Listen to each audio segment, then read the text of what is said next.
জরাজীর্ণ ও ঝুঁকিপূর্ণ ভবনে চলছে কোমলমতি শিশুদের পাঠদান। ভেঙে গেছে আধা পাকা ভবনের পিলার, মরিচা ধরেছে টিনের চালে, দেয়ালে নেই বালি, চুন, সুরকি, সিমেন্ট ইত্যাদি মিশ্রণের প্রলেপ, বেরিয়ে গেছে ভেতরের রড।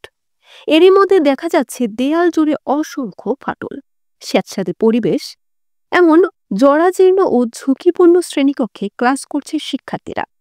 এমন চিত্র দেখা গেছে খোদ নলসিটি শহরের পৌর কিন্ডারগার্টেনে। এই বিদ্যালয়ে অধ্যয়নরত শিক্ষার্থীরা প্রতিদিন এমন ঝুঁকি নিয়ে ক্লাস করছে। জানা যায়, প্রায় ১.৫ দশক আগে কোমলমতি শিশুদের পড়াশোনার জন্য নলসিটি পৌরসভার জমিতে গড়ে ওঠা স্কুলটি বর্তমানে অভিভাবকহীন। জরাজীর্ণ ভবনে পাঠদান চালু রাখায় শিশুদের ভর্তিকে অনাগ্রহ দেখা যাচ্ছে অভিভাবকদের। এতে দিন দিন হ্রাস পাচ্ছে শিক্ষার্থীর সংখ্যা।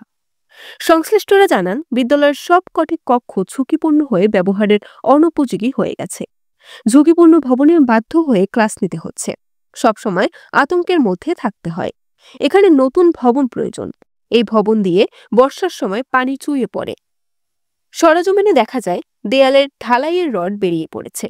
ভবনটির বারান্দার অবস্থাও আরও খারাপ, সেখানে টিনের চালা থেকে পানি পড়ছে। এতে ব্যাহত হচ্ছে পাঠদান। দ্রুত ভবন সংস্কারের দাবি সংশ্লিষ্টদের। বরিশাল.নিউজ।